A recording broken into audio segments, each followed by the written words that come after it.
And welcome back, everyone. Welcome back to another weekend edition here, another broadcast for the first time in a long time of the StarCraft Evolution League number 12, your bi-weekly dose of StarCraft Evolution content. And of course, as VIP, with me I'm joined by these amazing players, by the people in chats, and by my plushies as well. Welcome, one and all, to a tournament that or to a game mode even, that we haven't been able to cover and broadcast in almost a month. It's been a while. Again, we've just been so bogged down and so buried and engrossed in EWC qualifiers, DreamHack Dallas, GSL, and of course all of our regular tournaments.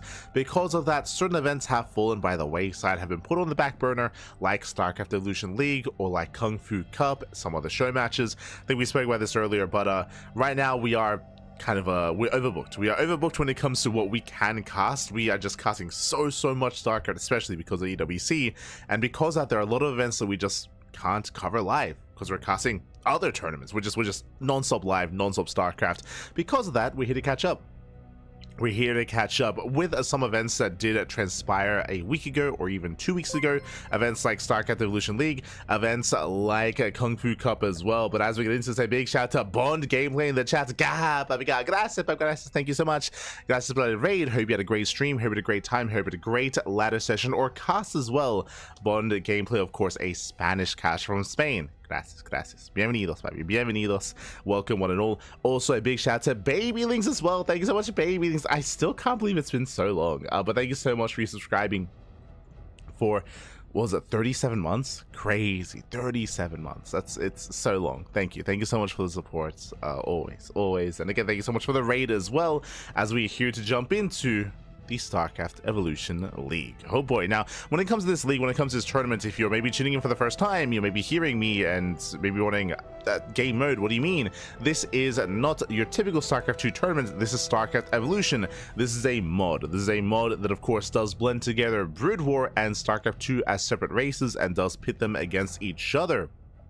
It's a game mode that we have been covering for, I would say, around 8 months now. I think we first started casting these tournaments back in October of last year, around like October and November-ish of StarCraft, like during the off season of EBT.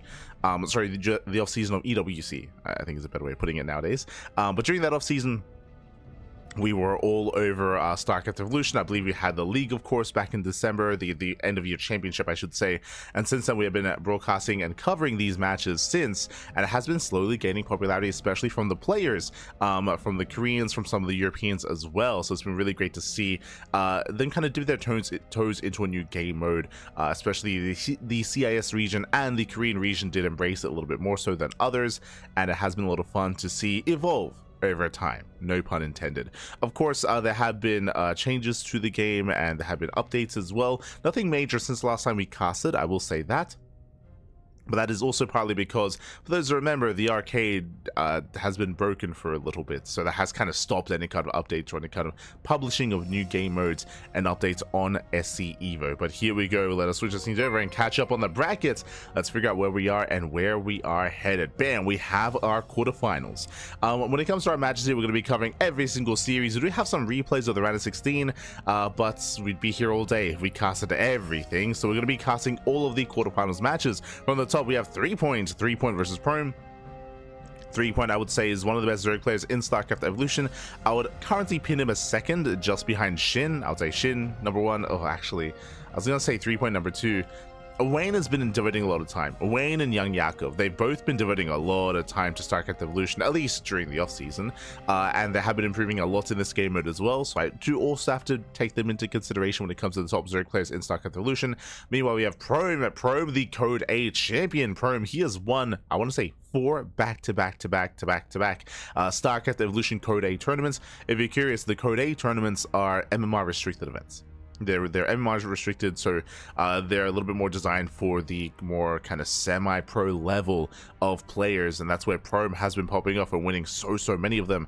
Meanwhile, we have Bratok up against StarAt in the lower quarterfinal, in the next quarterfinals match. We have Universe Rebellion. That is an interesting one. Universe, for those who remember, he's a Korean Terran player, and he's more of an amateur player, or like an up-and-coming player, and he retired like 2 years ago, something like he retired and stepped away quite some time ago.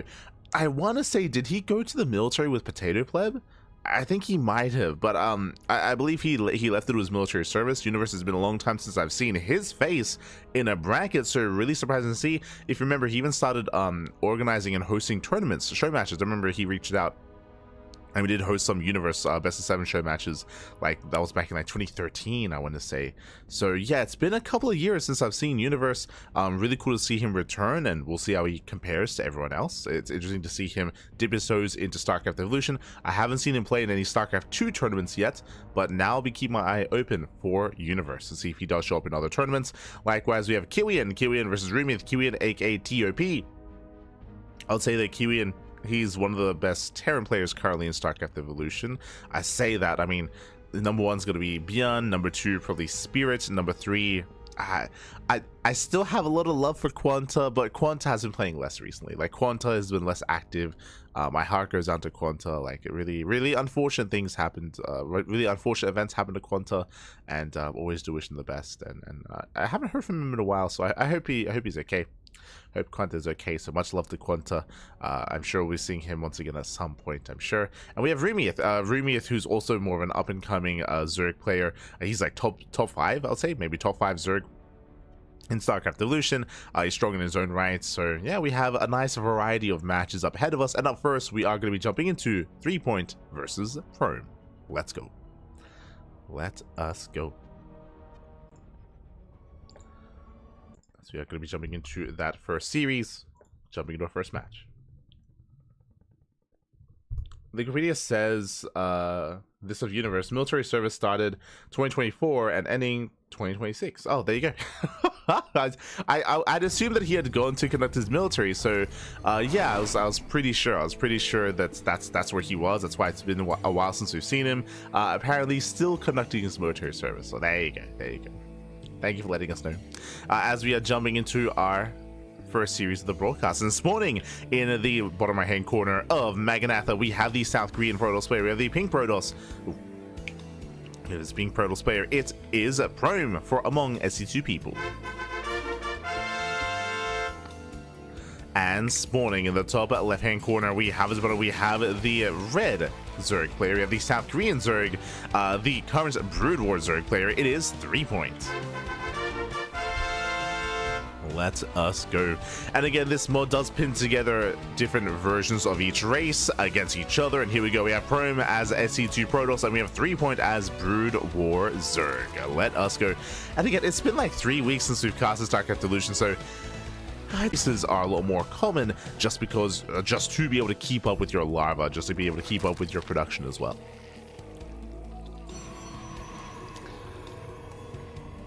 But so far, going to standard openers. Likewise, we're going to Maganatha. Maganatha, the largest map in the map pool. Oh, hello.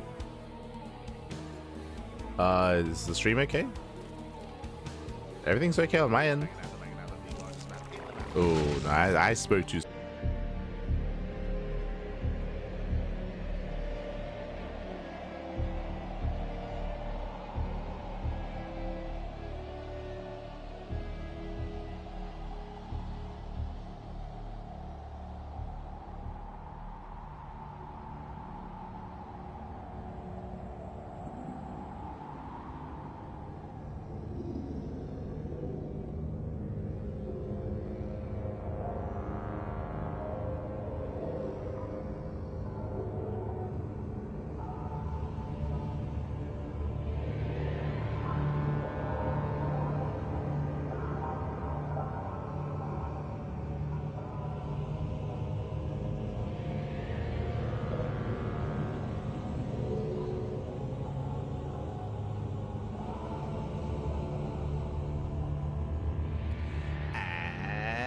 Welcome back, everyone. Welcome back. I do apologize. Suddenly the stream died. I should say OBS lost connection to Twitch suddenly. So yeah, we'll keep an eye on things here, and if that happens again, I will restart the stream and connect to a different server. Hopefully everything's okay. Hopefully everything's okay. And I do apologize for the interrupted start. Thankfully, that happened at the beginning of the broadcast and not halfway through. But let's jump back in. Let's jump into our first game of the broadcast, into our first best of 3. So far, so good. We do have a third hatchery on the way here for 3 point. Just setting up standard here. Just going to be opening up hatch gas pool. He does stay in gas. Bear that in mind. This should be for a faster lair. And your typical composition here in this matchup is going to be Ling Hydra. But we could even see potential Ling into Muta play as well. Until then, Macro Hatcher here towards that third base location. I think this is one of the first matches we've actually seen on Maganatha as well. We haven't seen too much competitive play on the newer maps, but there we go. There is that faster lair from 3 point at the just under 3 minute mark. And again, the reasoning for this is because you do require that layer a little bit further here to tech up. Again, there are no roaches in this game mode, for example. Oh, I have to get rid of that. It is not the LATAM SE2 League. That was yesterday, so I do apologize. As more macro hatcheries are going to be on the way. Another macro hatchery. Oh, sorry, another 2 bases on the way here over at the third location. Behind this probe, going to be opening up Stargate. Standard opener, opening up Void Ray. Interest. Oh, never mind. Skips the Void Ray. Feels like he doesn't even need it and rushes into the Fleet Peak. And let's go. We're rushing into Sky Toss. Unfortunately for Prome, remember, 3 point. He skipped the Hydroden.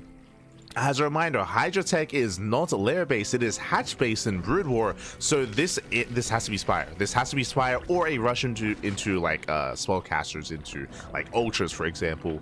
But no, this should be for Spire Tech. This should be for mutas, and that's gonna hit hard, that's gonna hit fast.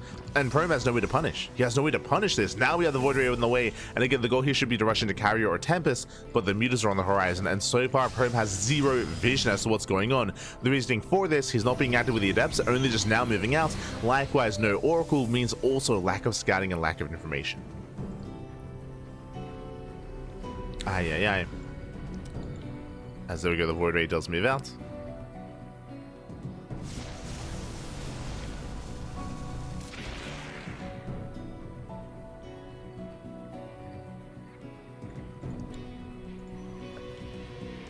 As there it is, there's that Hydrogen. We do see a reactive Hydrogen on the way. There's that spy that we spoke of here to go into, or to make use of that lair. Ideally, we do want to be preserving the gas here for those mutas. Oh, as we're actually walling up with Hatchery. Let's go. Walling up towards left-hand side. Void Ray finding another one of these Overlords. Ideally, you do want to reveal some Hydras to make it look like you're teching into Hydra Tech. But for now, another Overlord falls. Anti-air is quite limited here, as you can see. Overlords are coming back. The Spire is almost done. Spire is complete. And there we go. We have Muta production underway. Again, 3-1 has been so greedy here, but because of the lack of Adept Harass, the lack of any kind of ground army, he's getting away with it. Sure, we have Tempest on the way. Ooh, interesting. Going to be Tempest into a ground switch out of Prome. Not a mass Sky Toss. Void Ray dips in. The Void Ray will finally scout the natural, and now Prome realizes what's been going on. He now does realize. He's now aware. Mutas are revealed. Ooh, and the Void Ray is going to be shut down. So down goes Void Ray. We're rushing into the mothership. Looks like we're still trying to make Tempest, but we are supply blocked. And again, we're switching into what should be Charge here as a follow-up. And Phoenix production has to begin. Phoenixes are on the way. Bearing in mind that when you go into Spire like this, you can go into Scourge, and you can support your army with that. But we are switching into Hydras, never mind. So we start with the mutas, and how many mutas did we make? Only 5. Only 5 mutas, that's only enough to harass. Not really much to get damage done. And we're switching into Mass Hydra instead. As also spotted. Yeah, it does spot the Zealots. Is where the potential charge. Oh, the plan was to recall across the map. Let's go. I mean, he could still try to pull that off, but he is scattered, right? He is scattered, he is spotted. I was curious as to why the Twilight Council was so late, but that's because we were just going to recall in. I believe that was the plan, but okay. Charge is being researched. There are the Scourge on the way as well, as I did mention. So it's going to be Scourge alongside Hydra. So Ling Hydra Scourge here from 3 points.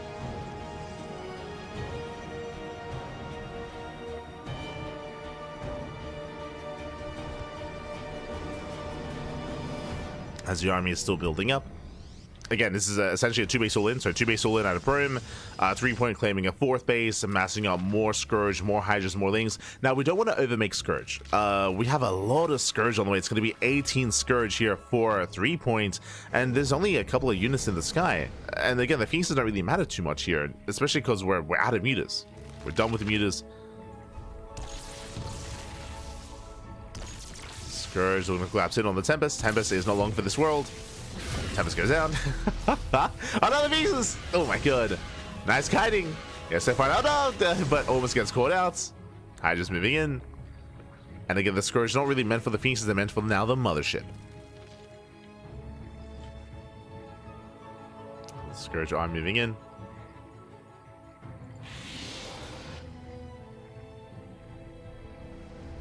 Oh. Not going to be turned away. Narcon has morphed in as well to help support. And there we go, Prome. It's all or nothing. Meanwhile, look at the swarm that's available here. Again, remember, this is a 2-base all-in against a 4-basing Zerg. Like, 3-1, he is ready. He's prepared. He has Massling Hydra. And alas, Prome is looking to move in.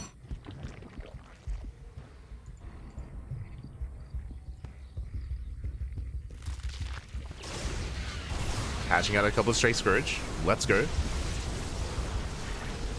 So you see the hatchery going down. Scourge trying to catch reinforcements, but there are no reinforcements. Scourge going down. They get shut down by the Archons, but no, they do connect. They come in, they crash in. They shut down the Mothership. Mothership does fall. Yeah, the Mothership does go down. And now we're getting ready to collapse in.